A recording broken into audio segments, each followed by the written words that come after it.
Hello बच्चों, आप सब कैसे हो। आई होप आप सब बहुत अच्छे होंगे और इस लॉकडाउन में आपकी पढ़ाई भी अच्छे से चल रही होगी। आज की वीडियो क्लास में हम पढ़ने वाले हैं कक्षा 11 का अध्याय 1 जीव जगत।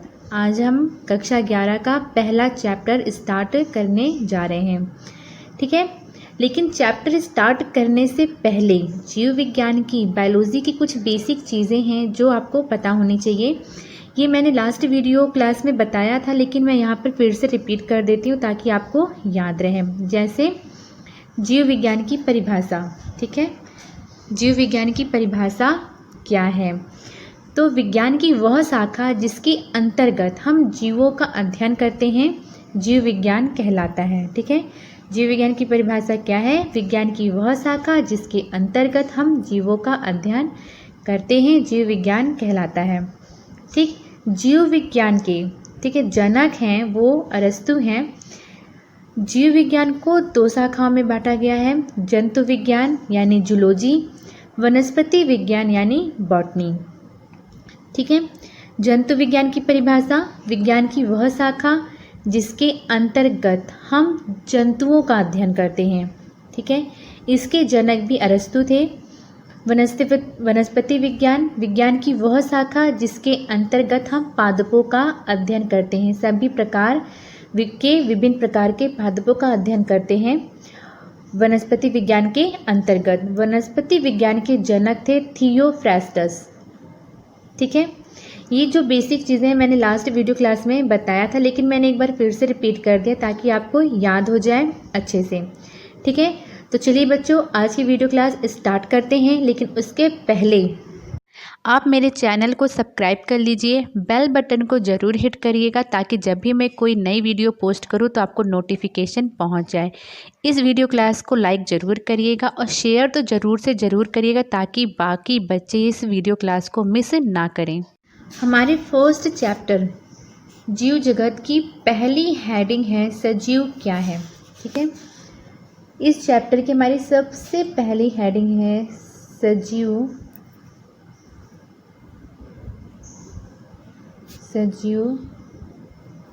क्या है, ठीक है। यानी सजीव की परिभाषा क्या है। जब हम अपने आसपास देखते हैं तो हमें 2 प्रकार की चीज़ें दिखाई देती हैं, एक जो सजीव हैं, दूसरी निर्जीव हैं, ठीक है। जो सजीव हैं उनकी शरीर का आकार बदलता है, ठीक है। सजीव एक जगह पर बैठे नहीं रहते, वो निरंतर गतिशील रहते हैं, क्रियाशील रहते हैं। सजीव हैं वो जनन करते हैं, ठीक। सजीव सांस लेते हैं, सजीव खाना खाते हैं, पोषण करते हैं। उनके शरीर में आंतरिक और बाह्य दोनों में वृद्धि होती है। सजीव संवेदनशील होते हैं, ठीक है। जो सजीव होते हैं वो किसी चीज़ के प्रति संवेदनशील होते हैं। मान लीजिए हमने कुछ गर्म चीज़, सजीव ने कुछ गर्म चीज़ छुई तो उसे पता चलेगा कि उसने कुछ गर्म चीज़ छुई, ठीक है। निर्जीव का आकार समय के साथ नहीं बदलता, ठीक है। अगर मैं मान लूँ ये पेन आज भी ऐसी है तो 1-2 साल बाद भी मैं देखूंगी तो ये पेन ऐसी ही रहेगी, इसका ना ही आकार में बड़ी हो जाएगी ना ही ये मोटी हो जाएगी, ठीक है, क्योंकि ये एक निर्जीव है, ठीक। निर्जीव गति नहीं करते। अगर मैं इस पेन को यहाँ रख दूँ तो ये पेन अपने आप चलकर वहाँ नहीं जा सकती, ठीक है, क्योंकि ये एक निर्जीव है। ये जनन नहीं करती। अगर मैं मान लीजिए ये पेन यहाँ है तो 1 साल बाद या 1 महीने बाद या कुछ दिनों बाद अगर मैं देखूँ तो ये 1 से 2 नहीं हो जाएगी। क्यों? क्योंकि ये निर्जीव है, ये सांस भी नहीं लेती और ये संवेदनशील भी नहीं होती। अगर मालूम मैं इसे पटक दूँ या जला दूँ तो ये चिल्लाएगी नहीं कि मुझे जलाओ मत, है ना। तो जो चीज़ें निर्जीव होती हैं उनके आकार समय के साथ नहीं बदलता, वे खुद से स्वयं से गति नहीं करती, जनन नहीं करती, ठीक है। वो श्वसन की क्रिया नहीं करती और ना ही किसी चीज़ के प्रति वो संवेदनशील होती हैं, ठीक। समझ में आया कि सजीव क्या है। तो सजीव की परिभाषा हम क्या लिखेंगे? और जो सजीव होता है वो कोशिकाओं का बना होता है, ठीक है। आपको समझ में आया सजीव क्या है? जो सजीव है वो जनन करता है, श्वसन करता है, ठीक है। सजीव है बाह्य उद्दीपनों के प्रति संवेदनशील होता है, वो निरंतर गतिशील क्रियाशील रहता है, ठीक है। ये सब चीज़ें क्या है? ये सजीव की पहचान है, ठीक। निर्जीव चीज़ों में ये सब नहीं होता है। ठीक, तो हम सजीव क्या है, तो सजीव की परिभाषा लिखेंगे। सजीव यानी जीव। जीव एक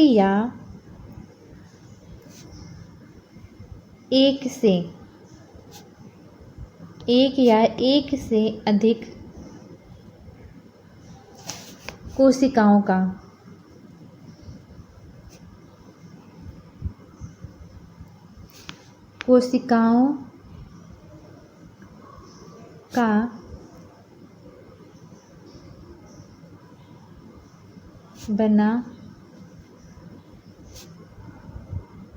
बना होता है,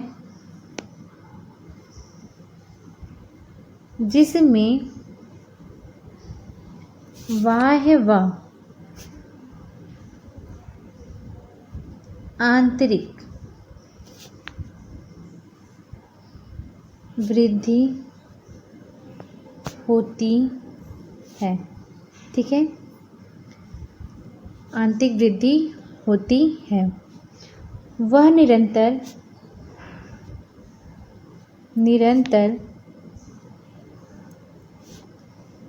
निरंतर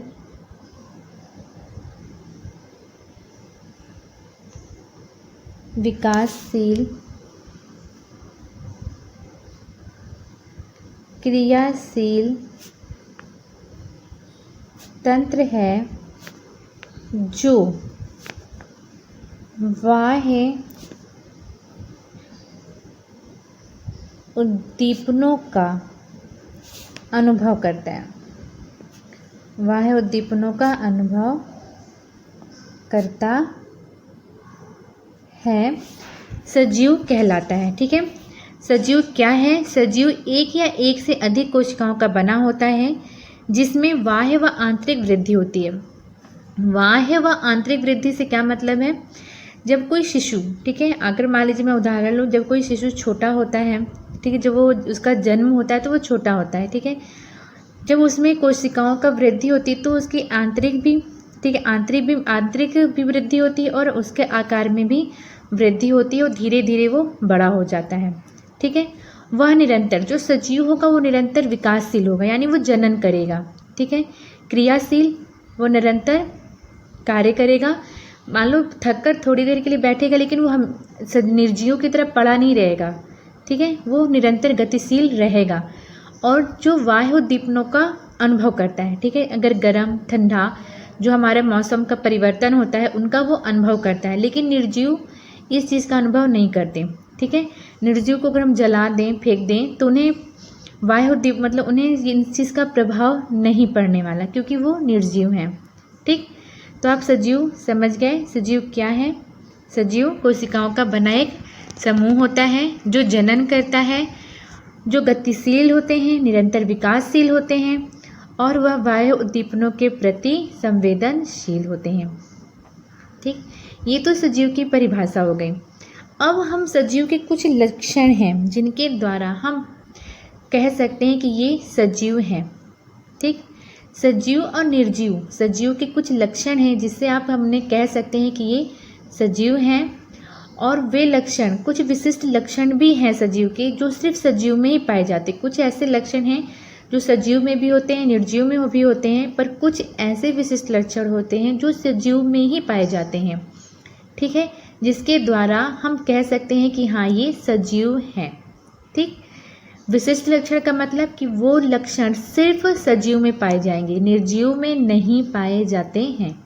ठीक है, तो हमारी अगली हेडिंग है जीवधारियों के लक्षण। ठीक, जीवधारियों के लक्षण।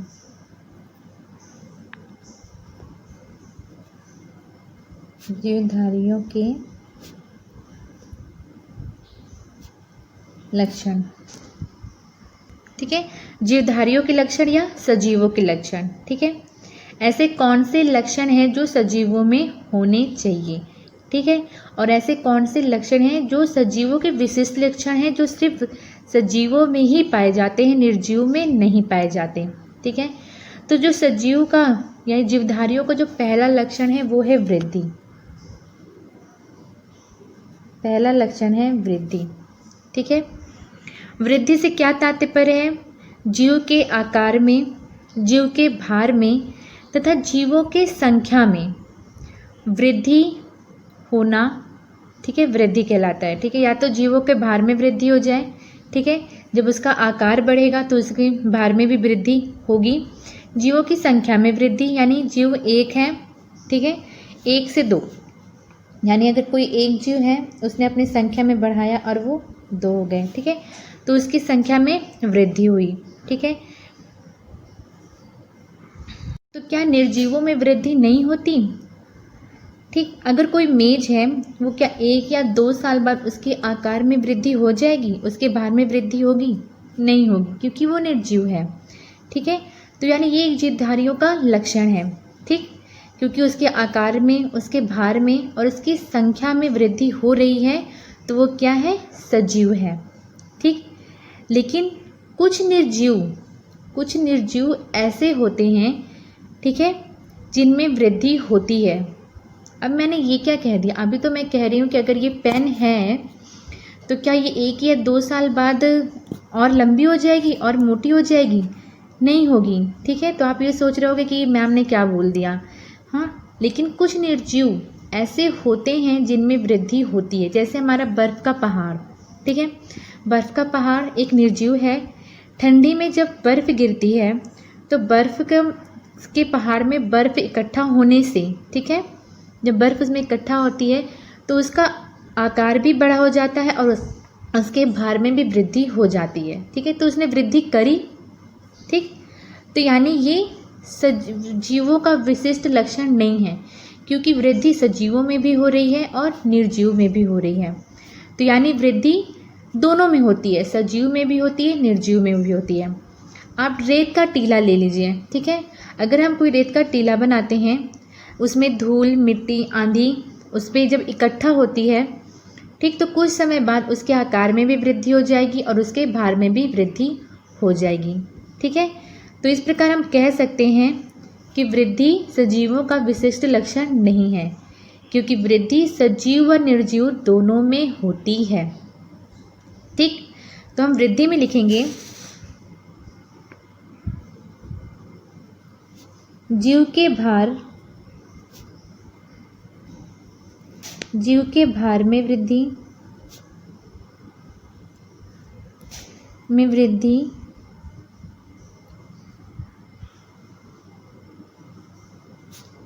आकार में वृद्धि, संख्या में वृद्धि। ठीक,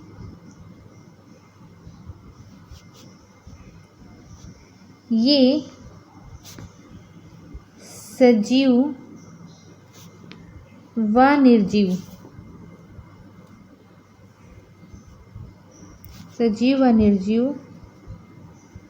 दोनों में होती है। अतः ये सजीवों का विशिष्ट लक्षण नहीं है। ठीक है, ठीक, यानी वृद्धि सजीव व निर्जीव दोनों में होती है। सजीवों में जो वृद्धि होती है वो कोशिका विभाजन के कारण होती है। ठीक है, अगर सजीवों के आकार में वृद्धि हो रही है तो वो कोशिका विभाजन के कारण होती है। ठीक है, पौधों में ये वृद्धि जीवन पर्यंत होती है। ठीक, पौधों में कोशिका विभाजन जीवन पर्यंत होती है, लेकिन जंतुओं में वृद्धि, ठीक है, कुछ ही समय तक होती है, एक निश्चित आयु तक। ठीक है, अगर हमारी हाइट एक समय, मतलब एक आयु के बाद हमारी हाइट इतनी है तो हम, अगर हमारी उम्र कितनी भी बढ़ जाए पर हमारी हाइट उतनी ही रहती है। ठीक है, क्योंकि जो हमारा कोशिका विभाजन है वो एक निश्चित आयु तक ही होता है। ठीक है, लेकिन कुछ विशिष्ट ऊतक हैं जिनमें कोशिका विभाजन होता रहता है, ठीक है, ताकि जो पुरानी कोशिका हैं उनकी जगह नई कोशिका ले लें। जैसे मान लीजिए अगर मेरा हाथ कट गया है, ठीक है, तो अगर वहाँ पर कोशिका विभाजन नहीं होगा तो मेरा घाव भरेगा ही नहीं, ठीक है, क्योंकि कोशिका विभाजन के द्वारा नई कोशिकाओं का निर्माण होता है। तो इसलिए कुछ विशिष्ट ऊतक हैं जहाँ पर कोशिका विभाजन होता रहता है, ठीक है, लेकिन एक निश्चित समय के बाद, ठीक है, जंतुओं में कोशिका विभाजन नहीं होता, पर पौधों में जीवन पर्यंत वृद्धि होती रहती है, कोशिका विभाजन होता रहता है, ठीक है। ये हमारा था वृद्धि, ठीक। अब हमारी दूसरी हेडिंग यानी दूसरा लक्षण, सजीवों का दूसरा लक्षण है जनन। सजीवों का दूसरा लक्षण है जनन। अपने समान संतान उत्पन्न करना ही जनन कहलाता है, ठीक है, ये निर्जीव में नहीं होता, ठीक। अपने समान संतान, अगर मान लीजिए ये पेन है, ठीक है, ये कुछ समय बाद 1 से 2 नहीं हो जाएगा क्योंकि ये निर्जीव है, ठीक है, निर्जीव में जनन नहीं होता, ठीक। तो यानी ये सजीवों का विशिष्ट लक्षण है। अगर ये निर्जीवों में नहीं होता तो सजीवों का विशिष्ट लक्षण होना चाहिए इसे, लेकिन नहीं, ये सजीवों का विशिष्ट लक्षण नहीं है, ठीक, क्योंकि कुछ जीव ऐसे होते हैं जो सजीव होते हुए भी जनन नहीं करते, ठीक है। जनन हमारा 2 प्रकार का होता है, लैंगिक जनन और अलैंगिक जनन। लैंगिक जनन में हमें 2, ठीक है, लैंगिक जनन में हमें 2 विपरीत जनकों नर व मादा की आवश्यकता होती है, ठीक है। अलैंगिक जनन में हमें एक ही जनक की आवश्यकता होती, एक ही जनक द्वारा नए संतान का निर्माण होता है, ठीक। जनन जो हमारा होता है वो 2 प्रकार का होता है, लैंगिक जनन और अलैंगिक जनन। अलैंगिक जनन, ठीक, इसमें हमें 2 विपरीत जनकों की आवश्यकता होती है, नर और मादा, पर इसमें हमें 2 विपरीत जनकों की आवश्यकता नहीं होती, एक ही जनक द्वारा नए संतान का निर्माण हो जाता है। लैंगिक जनन बहुकोशिकीय जीवों में होता है जैसे हम लोग, अलैंगिक जनन एक कोशिकीय जीवों में होता है जैसे हाइड्रा हो गया, कवक हो गए, कुछ शैवाल हो गए, ठीक है, इनमें अलैंगिक जनन होता है, ठीक। तो अपने समान संतान उत्पन्न करना ही जनन कहलाता है, ठीक है। कुछ सजीव ऐसे होते हैं जैसे खच्चर है, ठीक, कामगार मधुमक्खियाँ हैं, ये सजीव होते हुए भी जनन नहीं करती हैं, इसलिए जनन को भी सजीवों का विशिष्ट लक्षण नहीं माना जाता। तो जनन में हम लिखेंगे अपने समान संतति उत्पन्न करना जनन कहलाता है, ठीक। जनन निर्जीव में नहीं होता, परंतु कुछ सजीव ऐसे हैं जो सजीव होते हुए भी जनन नहीं करते हैं, इसलिए इसे सजीवों का विशिष्ट लक्षण विशिष्ट लक्षण नहीं कहते। ठीक है, ये सजीवों का एक लक्षण है, पर ये विशिष्ट लक्षण इसे नहीं कह सकते, क्योंकि कुछ सजीव ऐसे हैं जो सजीव होते हुए भी जनन नहीं करते, जैसे खच्चर। ठीक है, कामगार मधुमक्खियाँ, कामगार मधुमक्खियाँ।